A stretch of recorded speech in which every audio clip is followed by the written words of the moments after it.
Welcome back. So in this video, we're going to implement a feed on our home page and a button at the bottom that says load more. So the users can load more posts. And on the account tab, it's going to show the post that the user that is logged in has posted.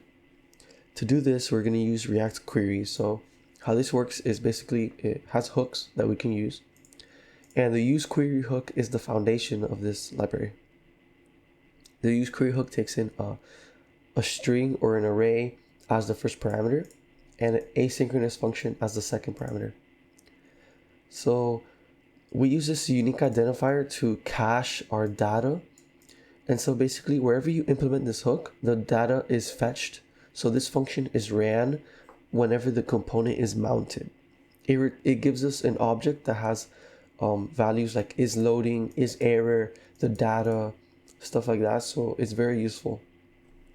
And basically, this data is automatically fetched whenever the component is first mounted, is also refetched every time, let's say we switch tabs and we refocus on the window, is refetched. And we can implement like more ways that we want to refetch the data automatically. And in this series, we're going to implement an automatic refetch. So every 10 seconds, our data is going to be refetched from the server and it's going to show the most up-to-date post on the screen. And it does caching automatically. So let's say we go to our website and it loads the data for the first time. It would be a hard load. So there might be a loading screen or just nothing on the page until it loads. But then the next time we refetch, the user sees the data that was there previously. And when the request goes through and we get a response from the backend and we get our new data, React Query just switches out the data for the new data, and basically the screen never has a loading bar and there's always something on the screen, so it looks really snappy and it makes our application look fast. So we're going to specifically use the useInfiniteQuery hook. It takes in a unique identifier, an asynchronous function, and an object. And in that object, we need to specify, tell React Query how we want to increment our page parameter. So basically, like we want to tell the backend, okay, we're starting at page 0. So the first, and we could say, let's say the first 5 posts could be page 0. And then when the user clicks load more, we want to increment this page parameter using this function. And then it's going to call this again. And then in our fetch request, we're going to stick in the page parameter as a query parameter. So our backend knows, okay, so we want the next 5 posts and the next 5 after that and so forth every time the user clicks the load more button. Hopefully that made sense, but you'll see right now how it works in practice. So first of all, let's make a hook and we're going to call this useFeed.jsx and we're going to import useInfiniteQuery from React Query, and let's make our hook. So const use feed, and let's make this the default export. Okay. So we're just gonna want to return the useInfiniteQuery hook, and we're gonna pass in feed. We're going to pass in the asynchronous function.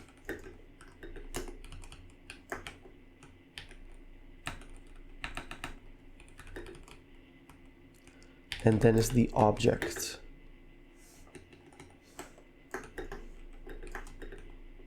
Okay. So I also didn't mention that this unique parameter also serves as kind of like the dependency array. Think of it kind of like how useEffect works.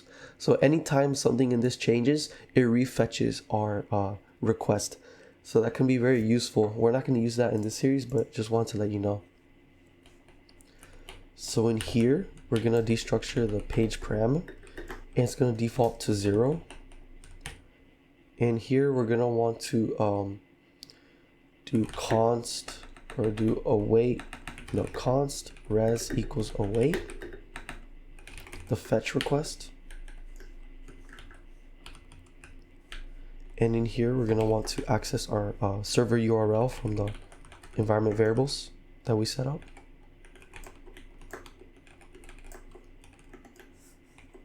and we're gonna go to slash feed.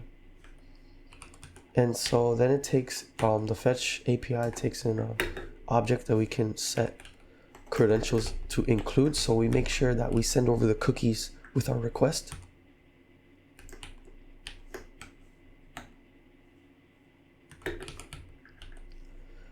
And so we're gonna want to make sure that everything went okay. So if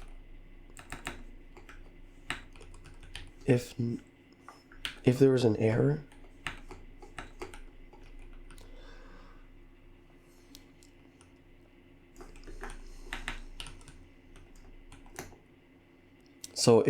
error, we want to throw a new error that says something went wrong server side. And then here we will return the response.json promise. So how do we increment? Oh yeah, and by the way, here we want to make sure that we stick in the page param into our query so our backend knows where we are. So let's do this. Just like that. So this starts off as 0 and then we increment it using this function down here. So this function gets passed in last page and pages. Last page is basically like the last request that we received, and pages is like an array of all the requests that we've received. So we're only going to use this here. So we're going to do last page dot post dot length. If that is at least 5, then we want to return last page dot next cursor, or no, just cursor. We're gonna handle this on the backend, so don't worry. And if it's less than 5, so that means, because we're gonna go by 5, so we're gonna request 5 pages at a time. If we receive 4 or 2 or 3 pages, posts, that means we ran out of posts to request, so we're done. So that means we return undefined, and React Query knows that if we return undefined here, that means that's it. We don't got any more pages. So we're done for now. All right. And that's pretty much it for this hook. All this functionality in such a small thing. It's amazing. So let's make a hook called useMyPost.jsx. It's going to be quite similar.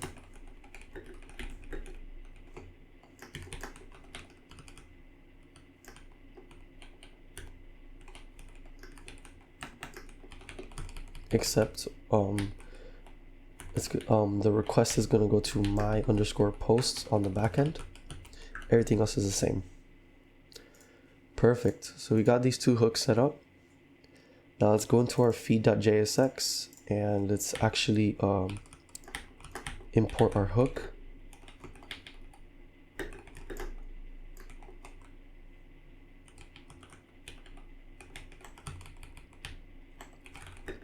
So const data equals use feed.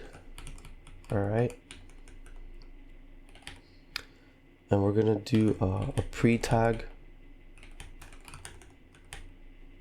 We're going to do json.stringify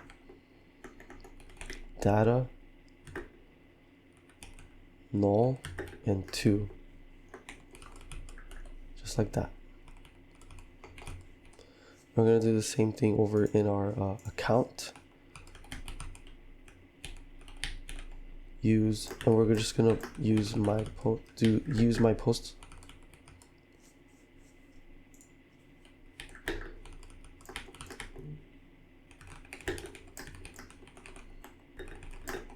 We're going to import that hook. So now let's implement this in our backend. So we're going to want to make the paths /myPost and /feed. So let's do that. So let's go over here to our index router and let's do that. So we're going to want to make a GET request to /feed. Let's make that a protected route. And it's going to be a asynchronous function, as that takes in a request and a response just like every other middleware in Express.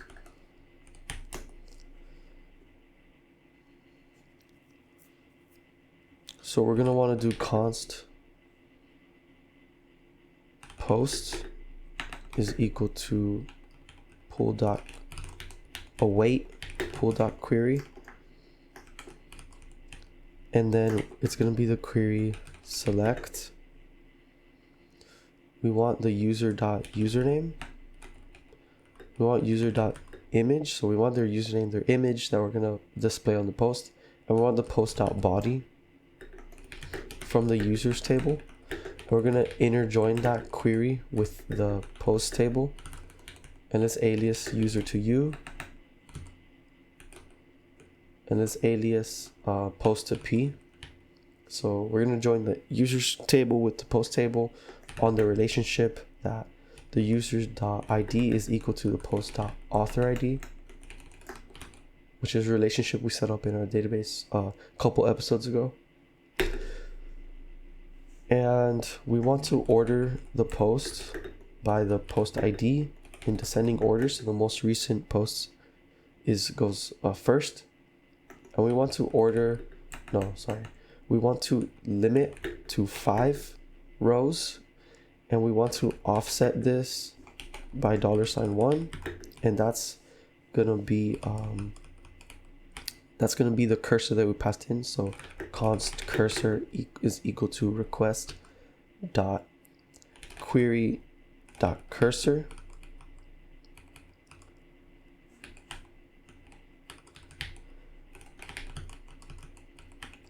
and then yeah, so we're gonna get the post and we're gonna send a response over. It's gonna be an object with the cursor set to cursor times 1 plus 5. So basically this is a string, we're changing it to an integer, and then we're adding 5 onto it and sending that back on over to our front end. And then we're just want to pass in the posts, but it's gonna be our query returns post.rows, so like that. We're gonna do something very similar for the slash my posts, except over here we're gonna do where the the post dot author ID is equal to $1, and let's change the other $1 to $2. So here we're gonna ask PostgreSQL to only return us any post that is equal to the ID of our user, which is in the session, because this is an authenticated route. So we can access that at request.user.id. Everything else is the same. All right. Let's see the front end, see how, if we implemented it. Yeah, looks perfect. So let's make sure everything is saved and let's try it out. Okay, so it shows over here in our feed, it shows the post that we made like last episode, I think. And then we go to account, it's there as well. And let's go to the the reason that you don't see like it loading when we went to account for the first time is because these two queries, they're both cached, they're both the same query, because we forgot to change the identifier. So let's change the identifier for the post query to my post, and you'll see now you're gonna see like a little skip. We can make this more dramatic by throttling our network. Okay, so we requested just the post that we've posted, but now since that data is cached, check over here in the network tab. It's gonna refetch this data, but we're not gonna see anything. Like, we're always gonna see something on the screen because we're gonna show the cached data. So we go over to feed, it's requesting, it finished, and we never saw a loading screen or nothing. And the DevTools shows us, so it shows all the caches that we got. So, and if it's in yellow, it's because we're using it, right? If it's gray, it's inactive. So if there's a cache that's inactive for 5 minutes, it gets deleted automatically. We can change that if we want to, but all right. So here you can see it has our data, the pages, so page 0, and then the cursor that we sent back, and then the posts. So every page is basically a response from the server. And you see here we got everything. And when we go over to account, you're gonna see this turn yellow and blue because it's gonna be fetching. Oh, I gotta throttle the network so you can actually see. Okay. See, now it's taking a while to load, but nothing is like, you don't see anything blinking on the screen. Now we can make this so it refetches it every 10 seconds in case a user posts. We want to see that like as soon as possible. So let's go over here to our code. Let's go in here to the object, which is like the options of this query. So we want to set the refetch interval, and it goes by milliseconds. So let's change it to seconds, and we want it to be 10 seconds.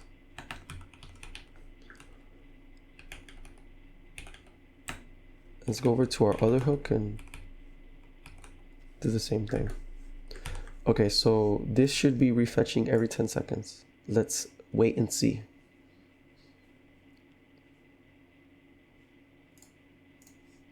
Let me go over here and throttle it so it's more obvious.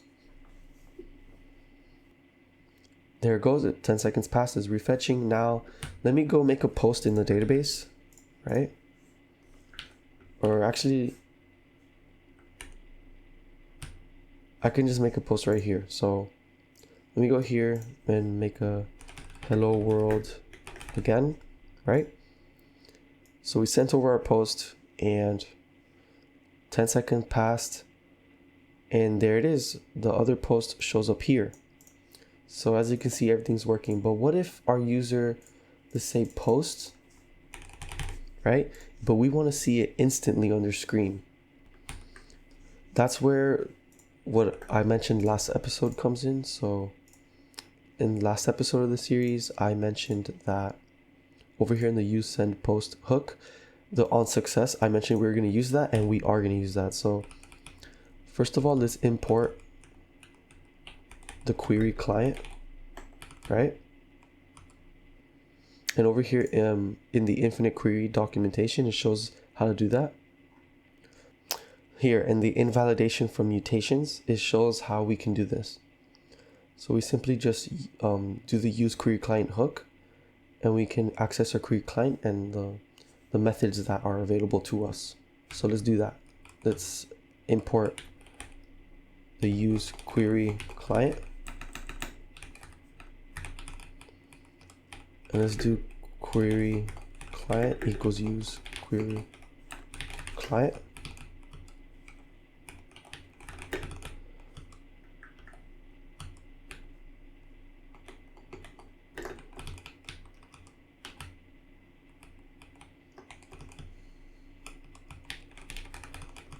Okay, so we could use that here. So we can do query client dot refetch queries, and we want to pass in feed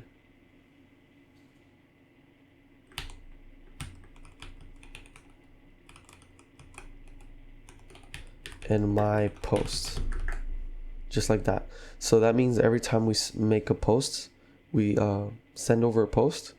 When it's successful, we automatically refetch our queries, so we can do that as fast as possible. So instead of waiting every 10 seconds, it shows up immediately. So let me show you that. So here, we're going to do hi, and check over here. At the top, immediately it shows us the new post because it immediately refreshes on the success of our sending our post. All right, and let's say there's more than 5 posts. So let me send over another post. Hi post 6, right? So now there's 6 posts in our database, but we're only seeing 5. So we need to implement a way that we can, let's say, get the next page. So like a load more button. And let's do that real quick. So let's go over here to our feed, right? And let's put like a button right here. And let's load more. Let's do an on click. So our useInfiniteQuery hook, it returns a get, pretty sure it's called get next page, if I'm not mistaken. And let's make sure we return our React fragment. So this is correct syntax.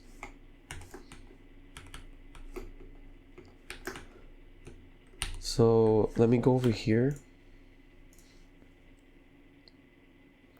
And let's look at the documentation for the infinite queries. Yeah, it's called fetch next page. So yeah. And we also want to have access to has next page or is fetching next page. So if it has next page and it's not fetching the next page,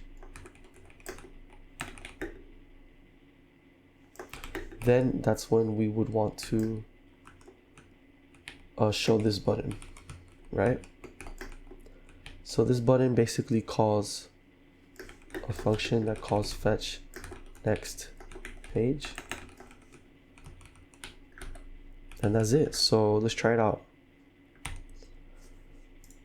Let me throttle my network so you can see how that works.